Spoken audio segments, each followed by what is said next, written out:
Hello, everybody. Welcome to the Gritty Reboot. Today, we're going to be talking about one of my favorite movies and also one of Pedro's favorite movies, if probably of all time, right? Very true. Guns, guns, guns.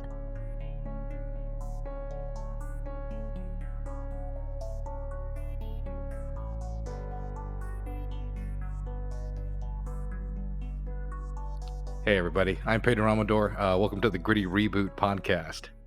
Yeah, and I'm Meredith. Yeah, so today we are talking about the 80s sci fi classic Robocop. Half man, This guy is really good.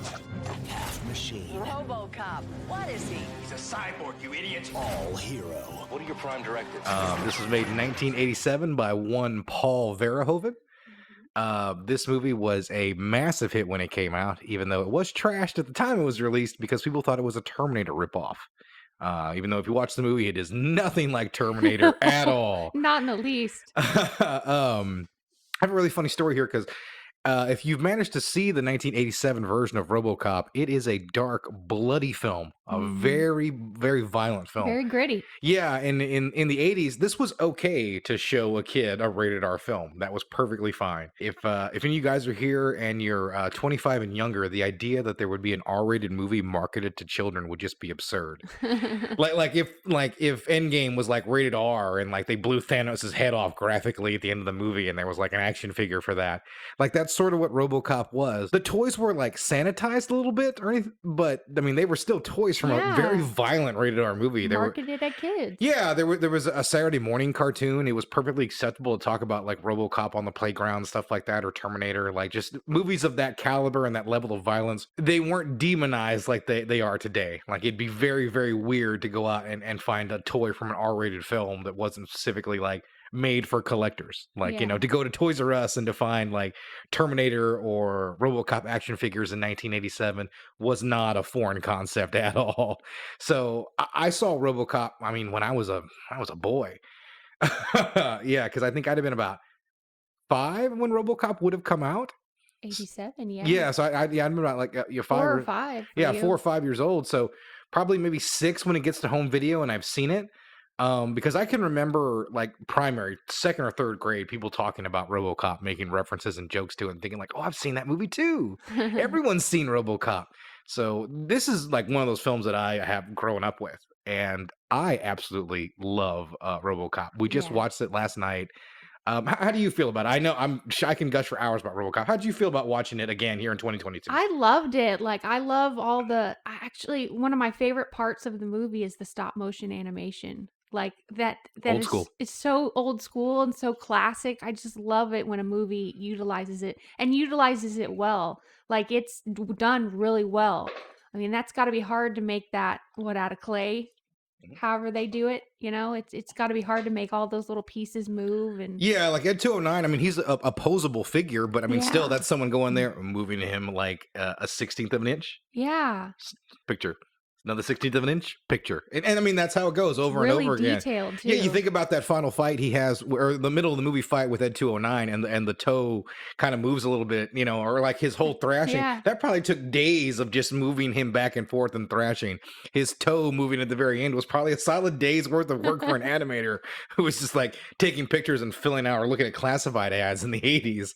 But that's Um, how they did things back then. yeah, yeah. I don't know if it's necessarily any easier today, but the options are limitless on what you can do and make it look somewhat realistic. Mhm. Stop motion had limits back then, but I just love every time I see it, and it looks really good in this movie. All the effects are really It's fantastic really in it. important to get to the movie, I think. Oh, I 100% agree. So, I have a little story about RoboCop. This is very back in the beginning era of DVD, so late 90s. I was completely unaware of like availability of movies or anything like that, like I am today. People, if you don't, if you're not old enough, like there was no internet with a database of movies that come out every week telling you, oh, this is what's going to be here. This is what's the this is the hot movie that's out. You didn't really have that, so this is a random trip to Best Buy. I'm looking for my favorite movies to sort of rebuild my old DVD, my old VHS catalog on DVD, and I find RoboCop. And for some reason, it is $48 instead of the normal 20, which is what DVDs cost at that time. Huh. And I got introduced to a brand that has become an obsession of mine through the years called Criterion. Oh, yes. Now, I know a lot of you movie files out there, like music to your ears, the second I said Yeah. Criterion, a little jam, thinking Love about it. whatever your favorite one is. And most people, they have a movie that they might love that happens to have a Criterion version, and they know Criterion means quality. I was completely unaware of that at the time. So I bugged my dad. I really did. My poor father. I bugged him until he bought this overpriced movie for me that I'd seen 1,000 times, and I got my first Criterion that way, and I was introduced to the way they do things with thousands of hours of special features, two Yes. director commentaries. So And the movie looks great. yeah, we actually we watched that rip last night. That is a rip that is, I believe the transfer was actually made for the laser disc, because that disc is actually not in surround sound 5.1, which is very rare because it's a straight port of the laser disc, and it's out of print, by the way. I still have the disc and I still have the packaging, and I think that sells for like 300 plus. You should keep it. Yeah, I mean it's been out of print a very Yeah. long time. Yeah, It's like my that Fear and Loathing Criterion. yeah, it's one of the well, that commentary track is just lost to time. And another one of my favorite movies, Spinal Tap, has a commentary track on Criterion that's just lost to time. Yeah, it's unfortunate. That's Yeah, the way things are these yeah, it's days. just how I'm sure someone on YouTube has it, but you got to sync the movie up. You got to work for it. It's out there, but it's going to take you some work to find it. So it was nice to watch that version of the film. Yeah. So getting into RoboCop, I guess the main takeaway from 2022 is I don't know how of all the sci-fi futures out there we ended up in the corporate hellscape of OCP, and like that is like the level of corporatization the movie sort of lampoons is like what we live with today. Yeah, it's very much satire back then, but today it's not. Yeah, it hits on the head. It really does. It's still biting after all these years. There's some jokes that are lost to time. I think like they make a reference to Star Wars and Ronald Reagan. Like if you weren't alive in the '80s, that's just flying right over your Mhm. head. Same thing with like the Lee Iacocca Middle School and things like that. Like, I Yeah. mean, the guy was worshipped as a god at that point in Detroit. By the way, RoboCop set in Detroit. None of the films have ever shot in Detroit. RoboCop is the finest movie ever shot in Dallas, Texas, by the I way. was gonna say, I thought it was shot in Dallas. Yeah, Big D. yeah, RoboCop was shot almost entirely in Texas. I think there's a few scenes that aren't. I think like the factory in the end. I don't think that's anywhere in Dallas. Mm. But most everything else, even though at this point, if you live in Dallas, it's very difficult to recognize all but a few structures. It's changed so much since 1986 when they shot this.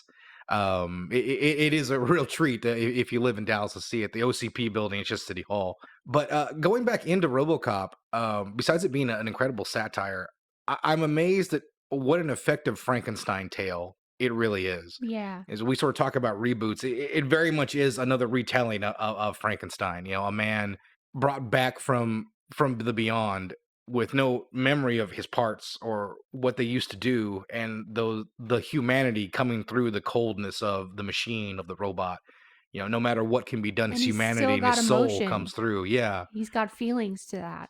yeah. The way the movie chooses to tackle the narrative is interesting, and you don't really think about how a movie chooses to tell its story until you have a chance to see a reboot, Hmm. and see how it does it differently. And the idea that, you know, when Murphy dies, you're stuck in his POV for a long time Yeah. while they boot him back up, and you see these little sequences.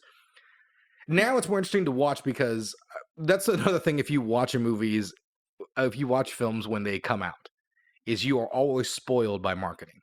Always, you know, like the movie takes a long time to reveal RoboCop, but if you have the movie, he's on the poster. So Right. there's not really like, oh, let's build up this image. But if you've managed to never see RoboCop, I think that's a pretty interesting technique, the way Paul Verhoeven chooses to do it. Those times when they boot him up and he sees like random things of what he will be, Yeah, the the New Year's people. Eve party. Yeah, little moments like that. And none of them feel, it's a good screenplay because none of those moments feel like, hey, let's give you some story and let's give you some exposition right here. They never really feel that way. They feel like you just happen to catch these moments and you're viewing them. And then when RoboCop comes online, you know, the use of that bass as he's Yeah. walking through, like it's very much like the T-Rex in Jurassic Park.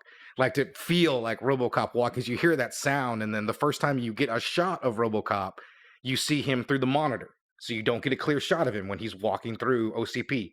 And then when he gets to the police building, you see him through the tinted glass, and so you don't get a clear view of him. It's not till even when we finally get a good view of him, it's through the cage, Yeah. and we circle the cage. We are just an observer, just catching a glimpse of this mammoth structure, this Robocop.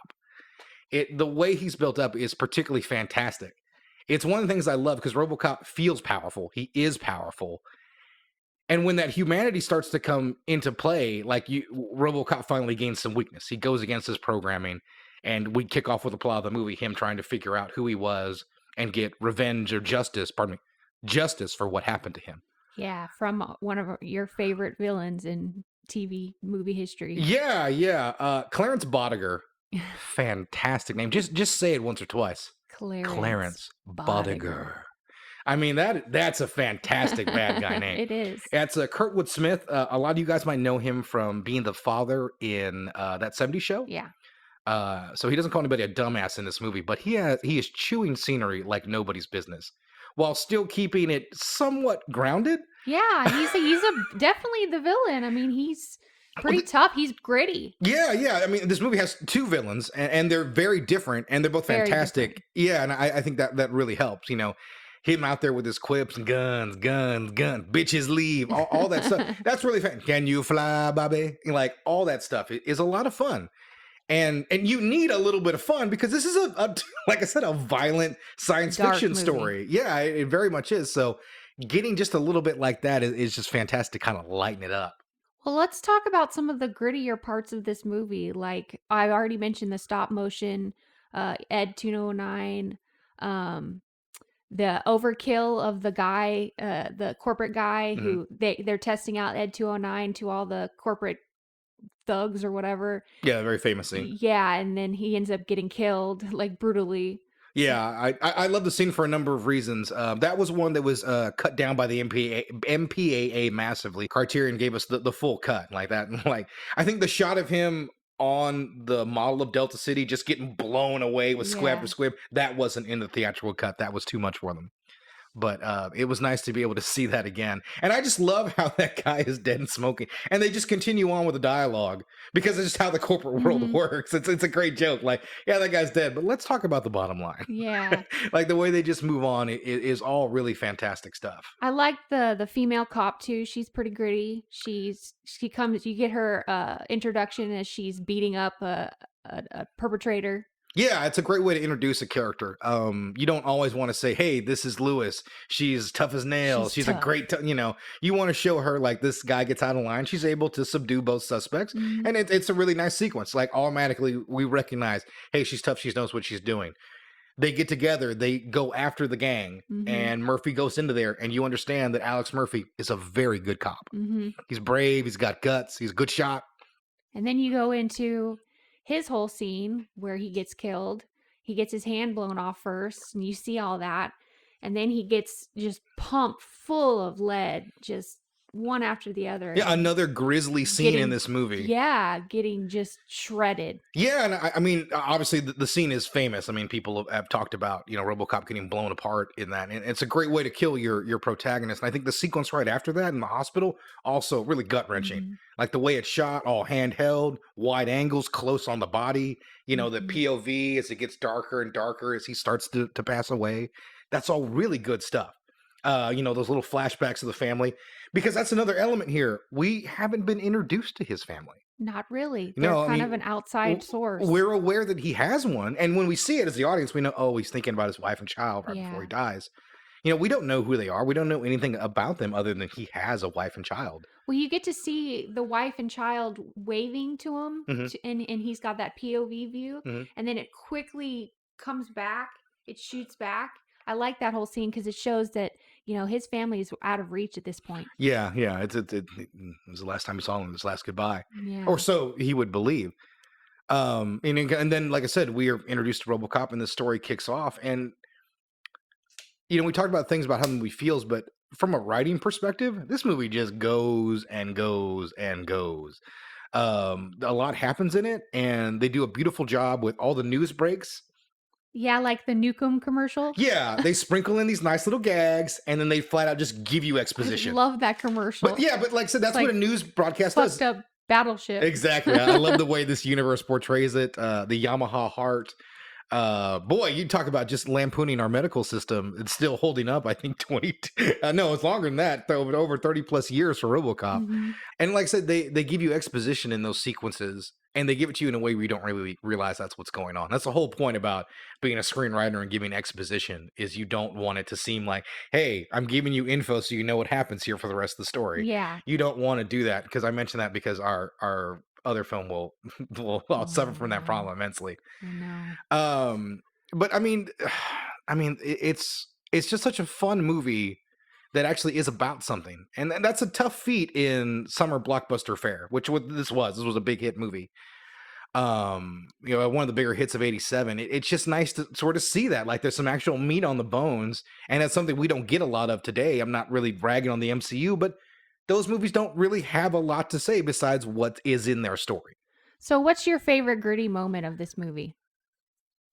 Uh, I think one of the moments that's always stuck to me is I know people love the guy getting blown apart in the board meeting, but I love when Bodiger shows up to kill the other executive played by Miguel Ferreira.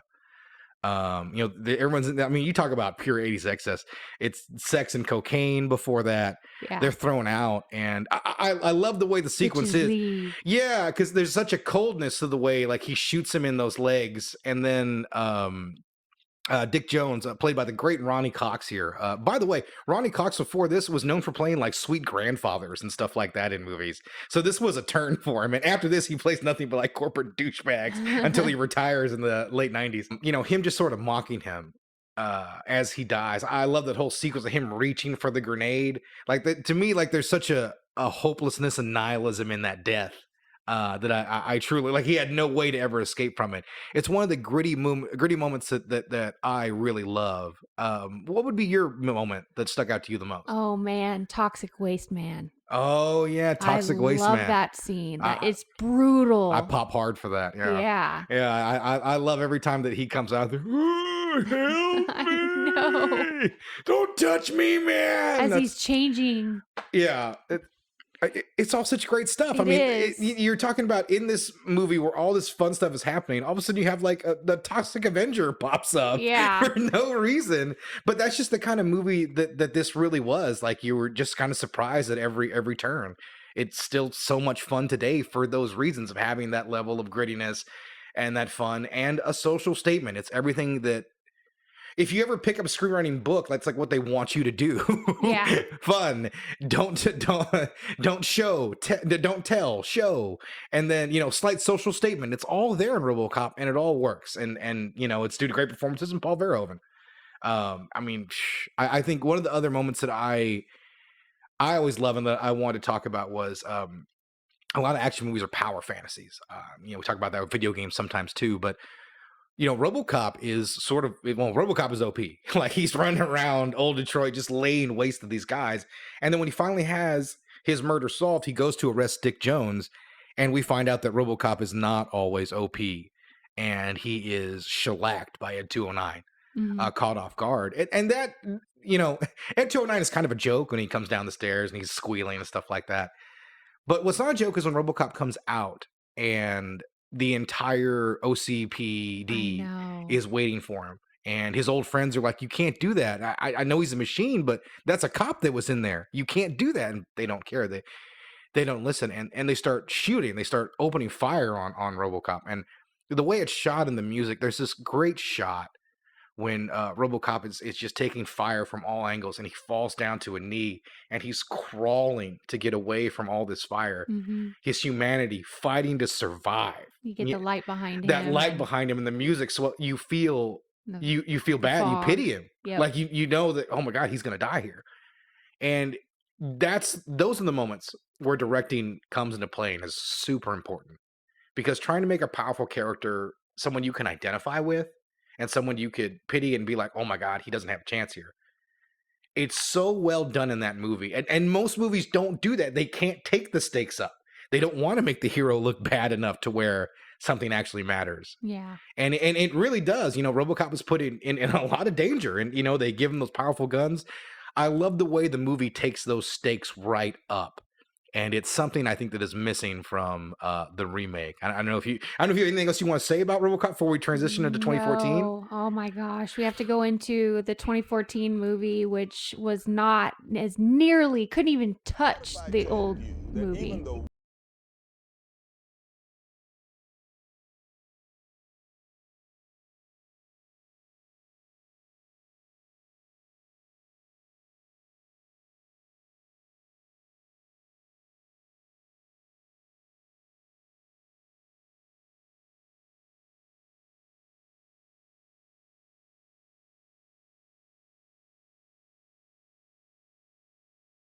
Hey, I think you dislike this movie more than I do. Before I Oh want to get into it, man. I want to dare to compare here. So, RoboCop, even though obviously Rotten Tomatoes wasn't around when it was released, sits at 91%.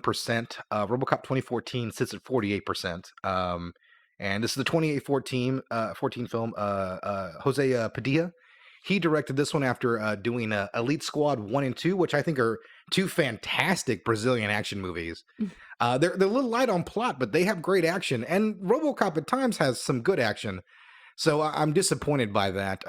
This film features Abby Cornish, Amy Garcia, a Jackie Earl Haley in a nice part, Michael Keaton, Gary Oldman, and of course Joel Kinnaman as RoboCop. And I want to say straight off, acting is not the movie's problem. No. That is the one thing the movie has going for it, is that Oldman and Keaton and even Kinnaman, I think, is pretty good as Yeah. RoboCop. Like what the problems in this movie aren't his. No. It's the story. Yeah. First off, let's call out the main thing. Dare to compare RoboCop 87 R, hard R, and the 2014 version is PG-13, Yeah, which it's every bit of it. it limits the teethier movie when it's PG-13. It really does. I mean, there's no other way I can put it. Like, there's only so much bite you can have. Very few films are like The Batman, where you can be a really dark, gritty movie in PG-13. That's a Mhm. rare thing. And besides, like, an opening sequence, I know you like the opening sequence. Yeah, I liked all the suicide bombers and how it starts off with a bunch of Ed 209s, and Hmm. it kind of starts off gritty, Yeah. so you're thinking, okay, well we're taking the same tone as the last movie, but then it quickly just divulges into nothing. Yeah, yeah. Like the movie wants to make that kind of social statement the first one did, and I like what they're doing with talking about American politics, how we do things overseas and everything like that. Yeah. It's a long cold opening too. And I think it has something to say about drone strikes, but it really only wants to say that for a couple of minutes. Yeah, that's And it. that's kind of the sad part of it. The movie doesn't really want to do it, even if it does go back to Samuel L. Jackson far too many times. Oh my God, Samuel L. Jackson. I love the guy, but I hate this whole Yeah. sequence. Yeah, The whole thing. yeah. It lets you know. Cut it. I just read out the cast list. I didn't put Sam Jackson on there, who I love. Yeah. Just- Everybody loves. Yeah, I mean, like the first couple times he shows up, it's fine, but like I didn't count how many times he shows up. Well, in RoboCop 87, there's a news element to The news break. Yeah, it kind of furthers exposition and stuff. In this, they try to have the news thing again, but it's all Samuel L. Jackson, and it's kind of like conservative rhetoric, and it's just weird. It doesn't fit. Yeah, toothless conservative rhetoric. Yeah, because the 2014 version of RoboCop's an emotional movie. It's very much emotional. It's about, you know, the wife making this decision. Did she Mhm. make the right decision? What has she done? The wife is involved a lot more in this movie than the previous movie. Yeah, and that's a big thing to talk about. The wife, played by Abby Cornish, she basically is the one who makes this call. In the first film, I like the idea that they just sort of grab a corpse and like, yeah, he's good enough. Yeah. Throw him in there, we'll figure it out. It's former OCP. And all Yeah, that. yeah, it's very much a corporation. Like, well, let's just throw some money at the wall and see what happens. Yeah.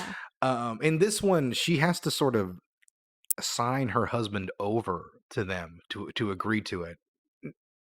From her perspective, it's portrayed as this is the only way he's going to survive. Yeah, and she can see him. Yeah, this is the only way he can still be there with his son and still be a part of your life, even if he is a machine.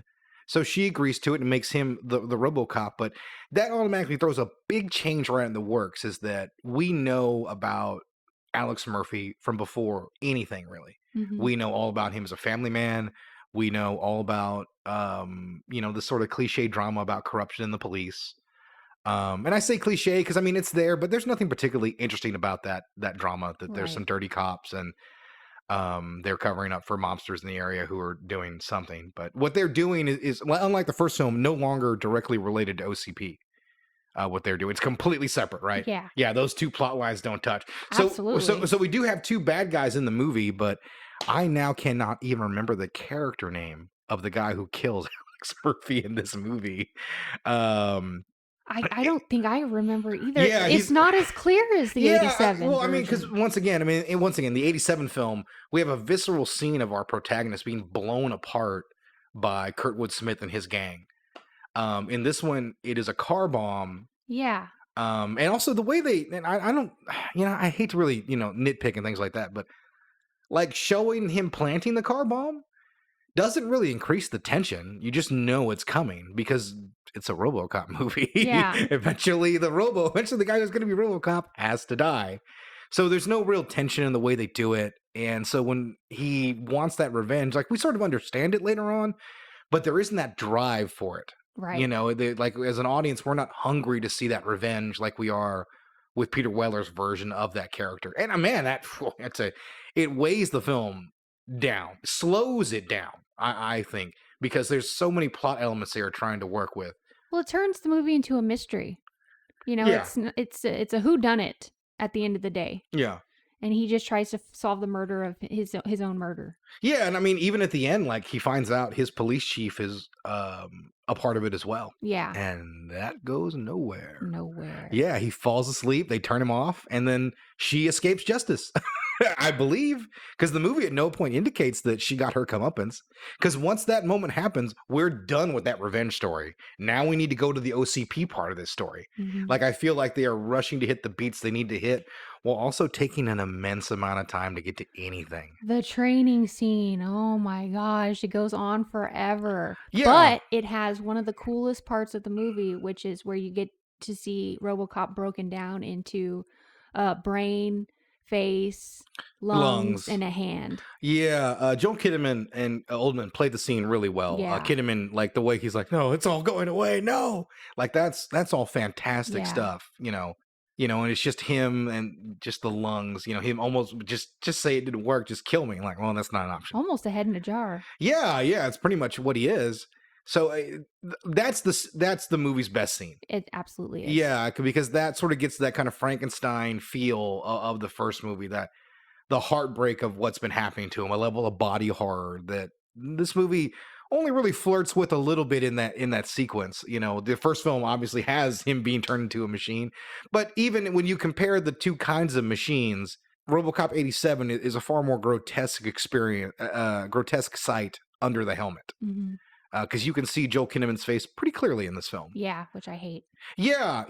I think it humanizes him far more than what really needed to be done, and I think it leads to another issue that I have, which is the second they paint the suit black, it feels like a rubber suit, like it feels like a Batman. It feels like when they were making Batman Begins, this was like one of the leftover armor designs. They're like, no, not good enough. And they tossed it aside, and RoboCop picked it up and ran with it. Because that's what it feels like. He feels like he's in some kind of bat suit without a cape. Yeah. And weirdly enough, when he comes out after being created, he's kind of in the classic kind of silver look.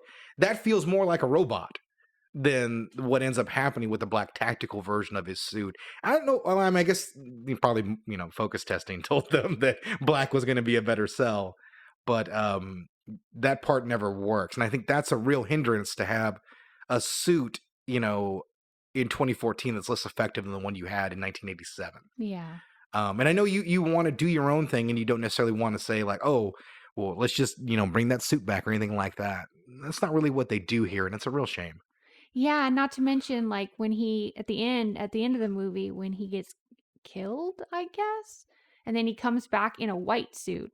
It's like they changed his whole design again in the movie. Did Yeah. you notice that? Yeah. Yeah, I just it's not. It just doesn't work. So I think the finale is. I don't know how to put it, because the original film has a pair of finales that he fights Clarence Boddicker and his gang, takes them out. but it's satisfying. And then after that, he has to go for the big boss because that's how it works. Those two storylines are connected. Mhm. Boddicker was the boss, Boddicker had a boss.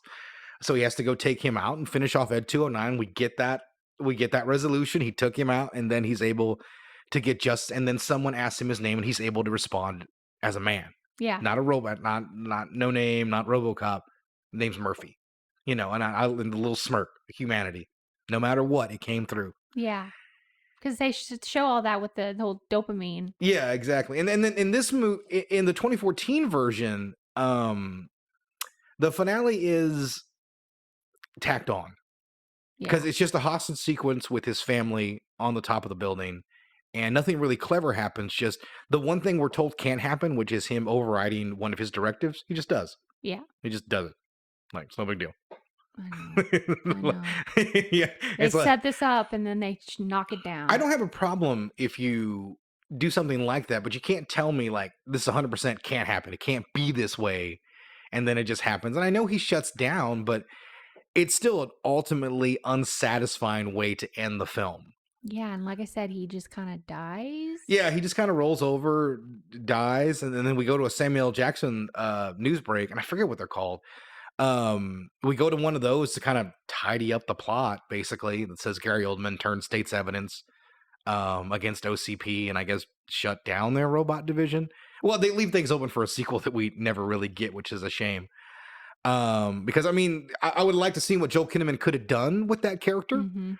I'd like to, and I think I didn't mention this before, but this movie had a ton of production issues. We talk about the PG-13. The director was hired, and that was not the mandate. He was hired to make a hard R-rated film, and then before pre-production was over, they're like, "Nah, man, we going PG-13. Sorry." Studio changes. Yeah, and then they hamper the movie and they hurt.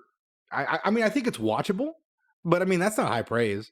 Old episodes of Hogan's Heroes are watchable. 48% on Rotten Tomatoes is pretty accurate, in my opinion. Yeah, I mean, I don't necessarily always agree with Rotten Tomatoes, and you should always form your own opinion. But if a movie's in the 40s, that's probably not great. Yeah. There's probably a reason it's there.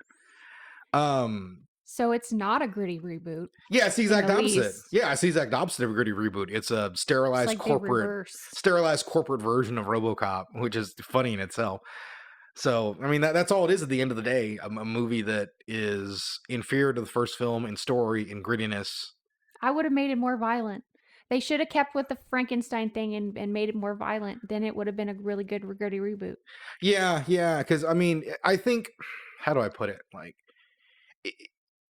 if you're going to talk about some issues like drone warfare and, how the corporations manipulate the media to their own ends, which is kind of what the movie is really about if you think about it. Like that's the whole point of the movie is Michael Keaton's character trying to get a law repealed. That's the main plot, right? Yeah. I mean, Murphy and his revenge and his family, that's all secondary. The whole main plot is like we need to get this law reversed so we can get robots on the streets so we can make money, I suppose, is Yeah. what OCP's plan is. Even though Michael Keaton absolutely ruins it by holding the family hostage. So the whole ending falls apart in that respect because you have to have a finale.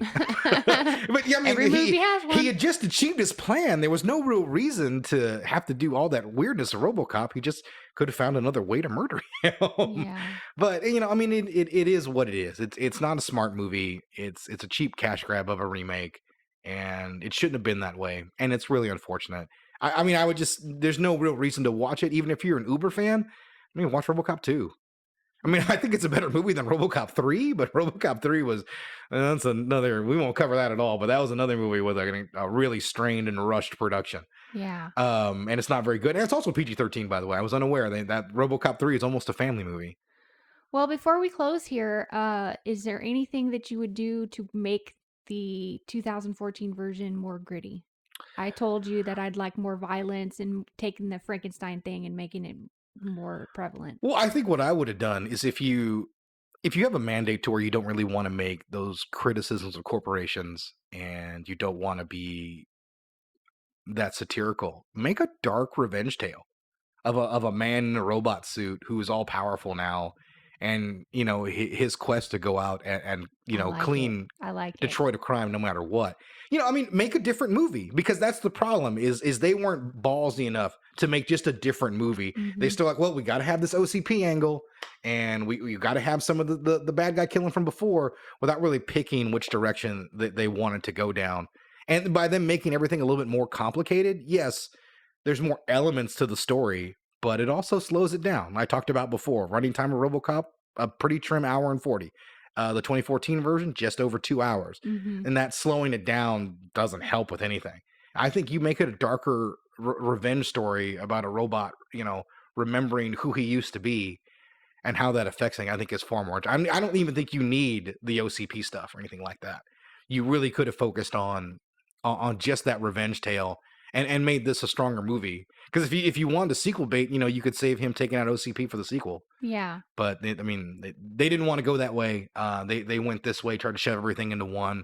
Nothing really ever works, and so our time was wasted. RoboCop flopped at the box office. Critics didn't care for it, so we never got a sequel, and that killed the franchise up until the video game announcement with Peter Weller a couple weeks ago. Other than that, the RoboCop franchise was dead. Yeah.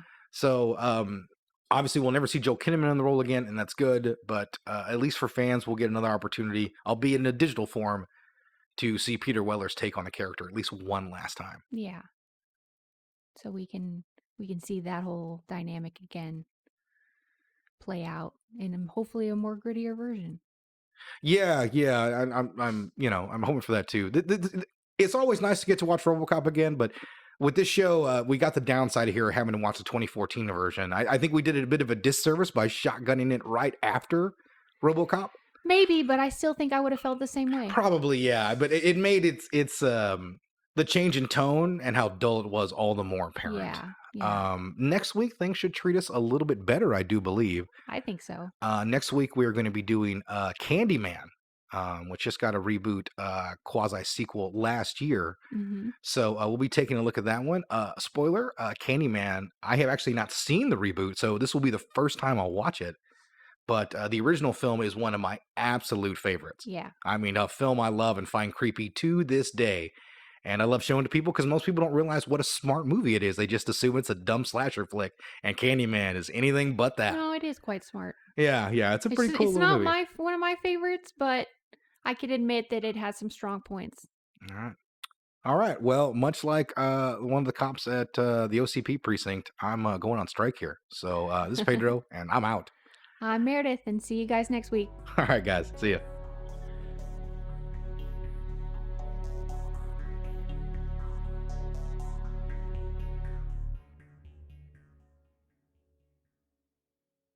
Bitches leave.